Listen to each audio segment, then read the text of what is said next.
नमस्कार, मी अनिल उपाध्ये. शिवसिद्ध बातमीपत्रात आपलं स्वागत आहे. पाहूया आजची बातमी.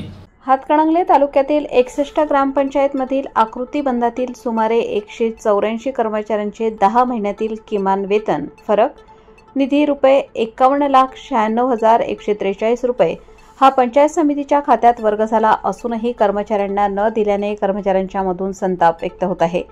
गेले 40 दिवस ही रक्कम हातकणंगले पंचायत समितीच्या खात्यावर पडून असून जिल्हा परिषदेच्या मुख्य कार्यकारी अधिकारी यांनी याकडे लक्ष देणे गरजेचे आहे. याबाबत अधिक माहिती अशी की हातकणंगले तालुक्यात 61 ग्रामपंचायती आहेत. त्यामध्ये आकृतीबंधानुसार 184 कर्मचारी कार्यरत आहेत. या सर्व कर्मचाऱ्यांचे किमान वेतन आणि 10 महिन्यांचे किमान वेतनातील फरक रक्कम मिळाली नव्हती. ग्रामपंचायत कर्मचारी संघटनांनी जिल्हा परिषदेकडे अर्ज सादर केल्यानंतर कोल्हापूर जिल्हा परिषदेने 18 जून 2025 रोजी हातकणंगले तालुक्यातील ग्रामपंचायत कर्मचाऱ्यांचे ₹51,96,143 हातकणंगले पंचायत समितीकडे वर्ग करण्यात आले आहेत.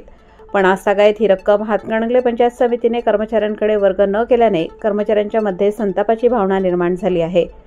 याबाबत हातकणंगले तालुका ग्रामपंचायत कर्मचारी संघटनेच्या वतीने आपल्या मागण्यांबाबत गटविकास अधिकारी हातकणंगले यांच्या नावे निवेदन सादर केले असून हे निवेदन कक्षाधिकारी प्रशांत डोईफोडे यांना देण्यात आले आहे.